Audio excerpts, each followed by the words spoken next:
Hi everyone, and welcome back to Newegg TV. My name is Paul, and today we have a special guest. This is JJ from ASUS. JJ, thank you for stopping by today. Thank you for having me. And what we're here to talk about is the Xonar Essence One, which is a digital to analog converter. That's what we have right here in front of us. It is a high-end audio component built by ASUS, and it has a variety of uses. So what we're going to do today is go over that. We're also going to go over everything that comes in the box, which is right here. And JJ is going to talk at length about all of the design work that has gone into this particular product. That said, shall we start with the accessories? Sure. Okay. So here's what comes in the box. For starters, you get a Xonar Essence One user's manual, which will guide you through sort of the setup for this. It can be used in a couple different ways, or a variety I should say, as previously mentioned. So it does have a USB connector, which you can use to connect it directly to, for instance, a notebook computer or a desktop computer. And then you can use it as a digital to analog converter. You can also use this independently, so if you have Yeah, just a standalone essentially. You could go ahead and just run into any of the inputs, which would be either a Toslink or a coaxial input that you could go ahead and feed out from, let's say, a digital source drive. So that could be like a Blu-ray drive, optical playback from a CD transport or a CD player, or it could also be from different types of other mediums. Just depends on whatever source you're providing. It just needs to be able to have that Toslink or that optical. Okay, so all that information is covered in the user's manual right here. We also have an audio precision test report, which is unique to this particular unit. And in here, they have the high precision audio tests that ASUS has gone through. So for instance, right here you have a signal to noise ratio test. We have some other tests here that JJ knows a lot more about than I do, but all of these are indicating the testing gone through with this, the parameters that it falls within, and just ensuring that you're maintaining a high level of audio fidelity, of course, when you're using this product. It's essentially just to help to provide some confidence in all the design work that we've done on the product. The Essence One has really been a work of love over the long term. A lot of our Xonar team, along with myself, are really passionate about high quality audio, and it's been something that we've been working on a very long period of time. And that test report essentially is just taking a lot of the kind of key measurements that come along with a high performing product, such as THD, frequency response, signal noise ratio, and other parameters that define a high performing product, and giving you those aspects. But definitely there's more than just spec, because a good example might be that the signal noise ratio actually is a little bit lower on this Xonar Essence One than it is on the STX. The STX actually has a peak signal noise ratio of 124, while this one only has 120. And that's not to say in any which way that the Essence One is an inferior product.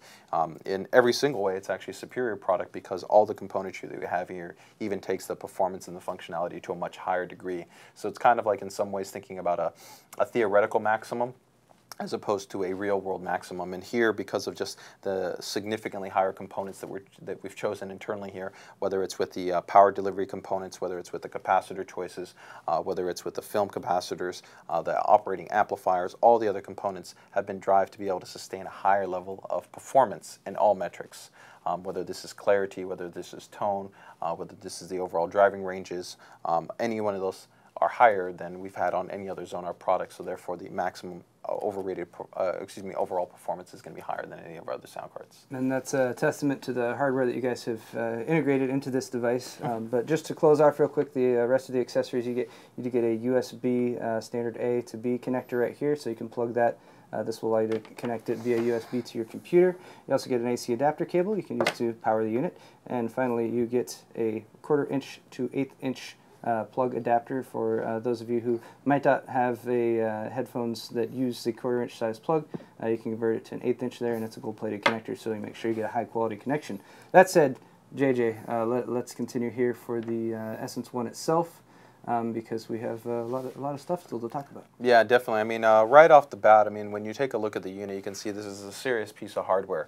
It looks entirely different in itself. It looks like a standalone product, which it 100% is. While definitely this is focused at being utilized on the PC in terms of being able to take advantage of the high-resolution media that's out there, whether you're talking about high-resolution digital downloads, and whether they're albums, stuff from like HD Tracks or eMusic, or the Bowers & Wilkins Society of Sound, different things like that. You're going to have a lot of different options. Blu-ray, you can do that, but you could also, like you noted, run this unit entirely independent of a PC and just have it connected with a digital input to go ahead and receive that and have that essentially process the audio and amplify your headphones to give you the overall best driving strength. Or of course you could have a set of dedicated monitors connected to this. Now in terms of the front of the unit, a lot of that aligns with kind of a more professional expectation in terms of the information as well as the kind of the control expectations for those. So you mentioned quality of audio, so I know especially when you're talking about computers, your source audio might come from a variety of sources and might range over a variety of different qualities. And this particular device has listed as the world's first 8x symmetrical upsampling. And for those of us who are not audiophiles, what sort of benefit does that give, especially when we're talking about maybe some lower quality source input? Well, really what it's going to do is allow you to actually be able to achieve higher fidelity and have essentially more information present in that file while going through and actually doing the upsampling. Now, upsampling, depending on how it's processed, can have variable effects, and this is part of the reason why we note and we say symmetrical upsampling. And the reason being is, as you noted, there's varied content that you have on a PC. This could be a difference between DVD audio, CD audio, and then digital files. They all could actually have different frequencies, and depending on those frequencies, there's going to be correct multiple intervals that you would want to upsample towards. And our unit is able to go ahead and provide essentially all upsampled resolutions, as opposed to other types of DACs on the market are going to support asynchronous type of upsampling. And this can actually have incorrect results in terms of the final output file, where you could actually have data that's not present because the multiple in terms of the upsample is different than the original value that you were trying to base off of. So just coming from a PC perspective myself, when we're talking about upsampling and you want to maintain symmetry there, so for example, if we wanted to compare it to the resolution on a computer monitor, if you have a 16:9 resolution, then maybe you're running at 1920 by 1080. If you wanted to up that resolution, so for instance, you want to get 2560 by 1440, and you want to maintain that as a 16:9 aspect ratio. Is that sort of kind of similar? Yeah. I mean, essentially, your goal is to try to maintain overall the same, let's say, points, the mapped points within the resolution file. So, you know, as you see right here, where we have different types of bit perfect ranges exactly that are here. Excuse me. On this side, so 192 kilohertz, 176 kilohertz, 96 kilohertz, 88, 48, and 44. There's different multiples that you can have of that, and depending on how the DAC is going pursuing the upsampling, you might not have a correct interval to multiply against. So it still would be able to upsample it always, but it might not be correctly aligned with that. And as such, that can sometimes lose data, or can sometimes have a little bit of an adverse, reaction in terms of the mastered output file that you're hearing.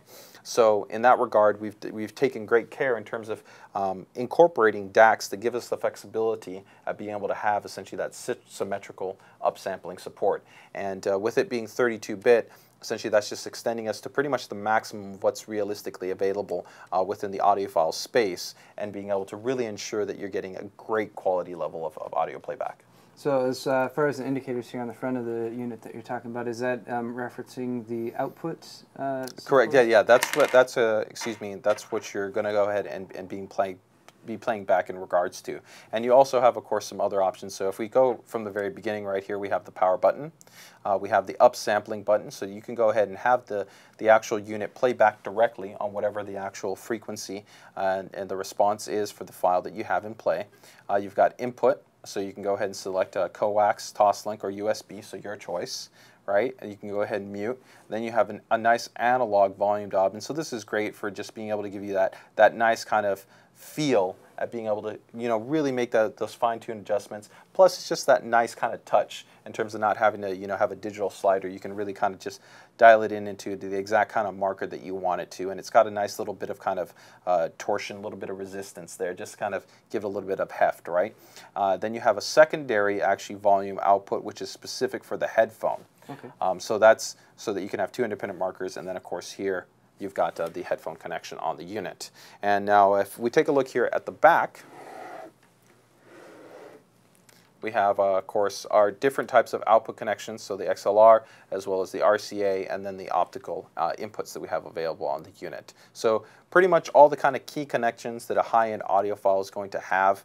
Definitely, this is the type of product that at its price point, is going to be something that's going to be matched with a very high-end set of headphones or monitors. It's not going to be something you're just going to use regular, $40, $50, $100 headphones with. This is somebody where you're really passionate about bringing the absolute best quality audio experience, whether it's for music or movies. And we've even had users that are utilizing this in the gaming space. They've got an awesome set of monitors, and they're gaming and utilizing their actual Essence One in terms of actually playing back the sound environment. So for all intents and purposes, you can look at it from the minimum value of being a high performance sound card, right? The big differential is just going to be that the attention to detail, all the internal componentry, we've really pushed it up to the next marker. And it being sort of a breakout standalone box, and you were mentioning as some of the other videos we've done today, that as far as the lifespan of this particular product goes, when you're considering an investment for something like this, this is going to last you for a lot longer than, say, the core components in your system. Something like this you can take from build to build if you're going to be using this in a computing environment. Most definitively. In most cases, actually, in the high-end audio space, it's not uncommon to have users that keep high-end audio equipment in excess of 5 years, 10 years, even 15 years, especially because there are certain characteristics and tones to the product. Now, there is also going to be, I guess, in some slides that we'll try to integrate into the video to show you guys a little bit more easily, this unit has the ability to have its op amps, which are kind of one of the key components that can change the characteristics of tone and the overall audio, kind of, let's say, points of distinction. You can change them out. There's 12 op amps that can actually be changed out on this unit.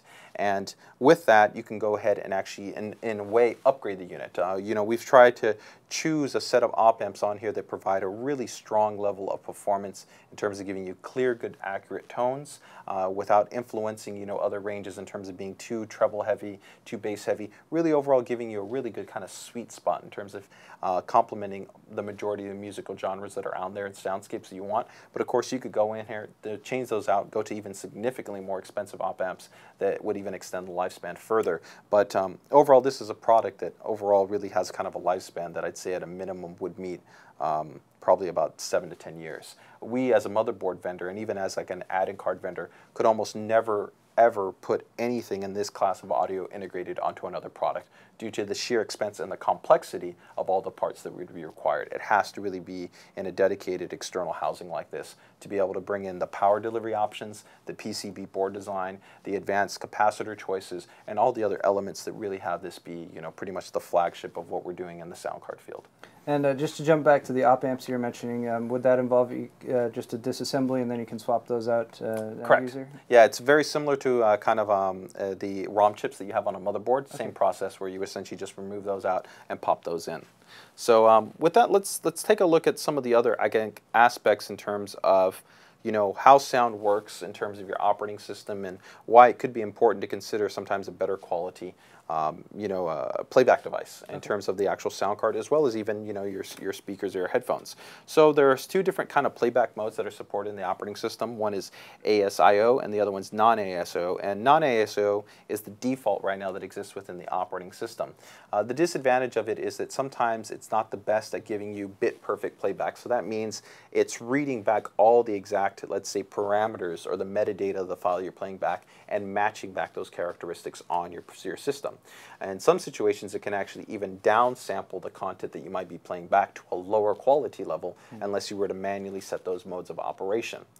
As such, ideally what you'd like to do is use a player that supports the ASIO mode of operating functionality and also have a driver to align with that device. So our units in the Xonar series fully support this ASIO standard, and this is the best way of being able to match essentially the sample rate of your audio source to the sample rate of what's supported on the unit itself. And of course, with this Xonar Essence One, we effectively can support every single sample rate that's out there. So you have the most flexibility at making sure that whatever it is you're playing back, whether it's a digital high-resolution file or it's a CD or it's a DVD or a Blu-ray, you're going to be able to play it back perfect. So that means bit for bit, you're going to get the same in as you're getting out.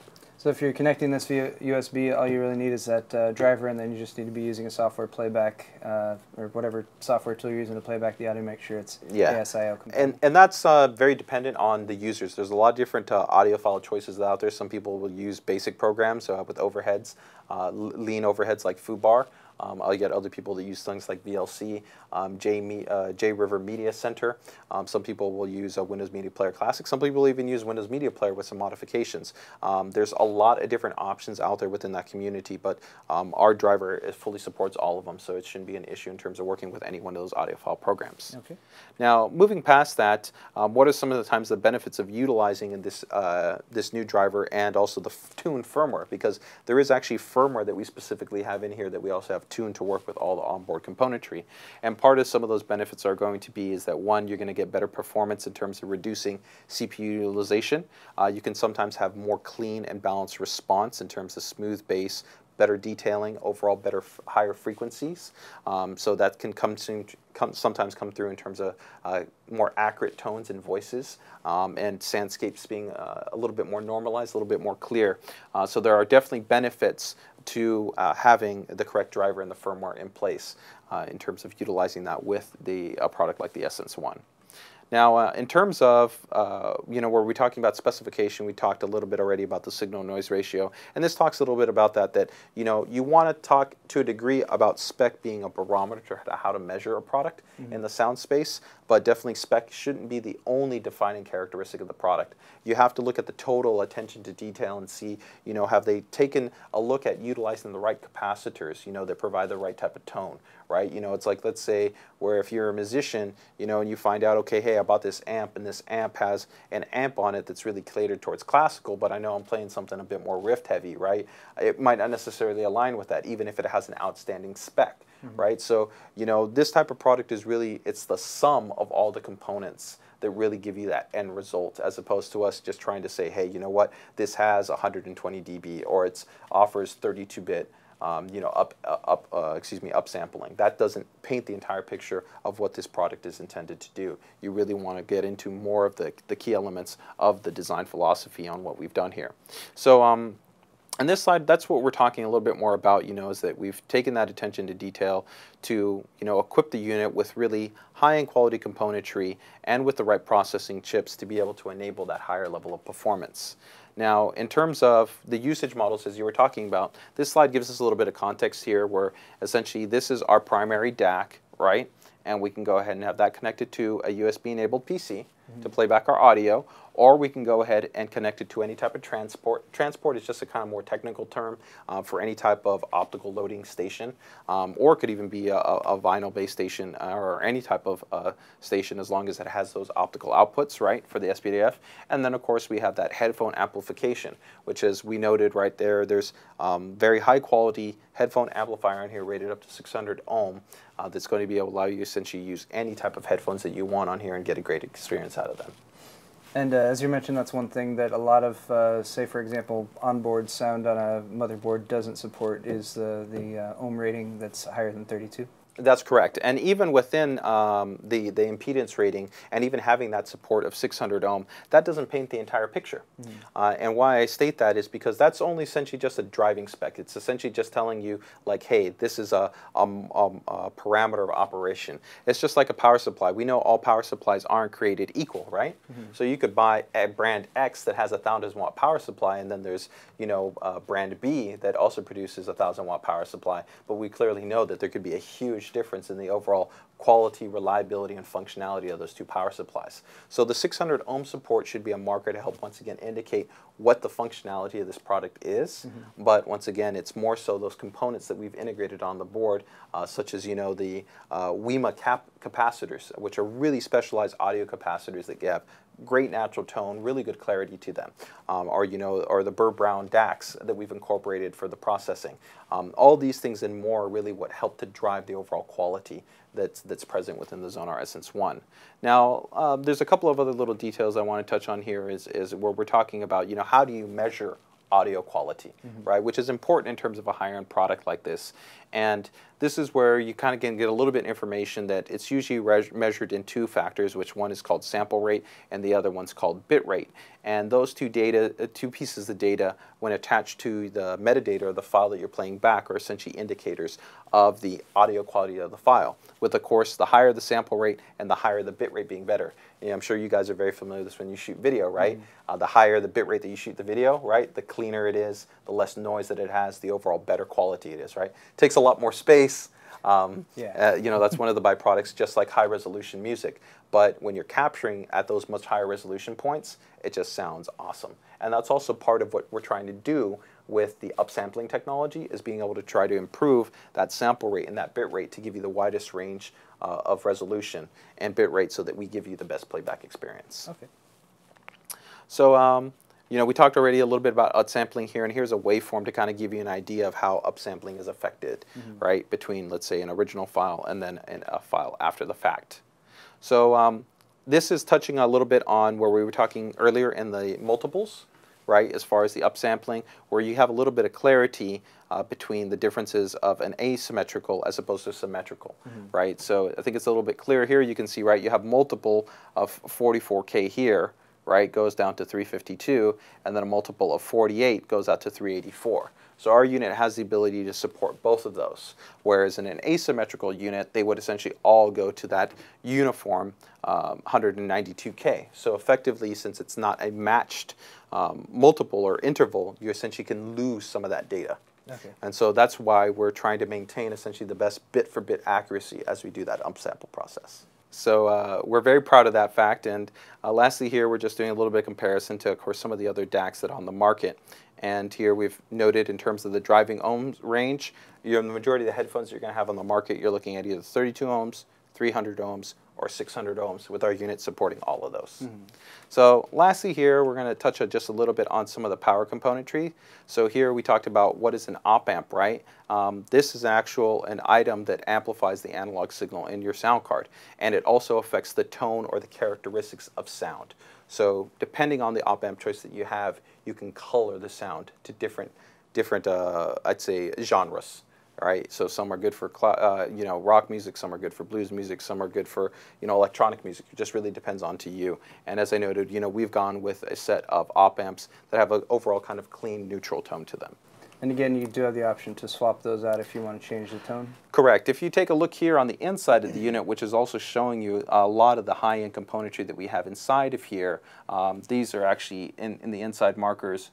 In between each one of these red items would be one of those op amps that you could go ahead and change out. Okay. So you can see you have a lot of flexibility in being able to change those out. Lastly here, you know, we do want to call out our specific choice on choosing the WIMA capacitors, and these are capacitors that are even superior to that we're using on our like Xonar STX or some of the other Xonar products that we've talked about, and being the Nichicon audio caps.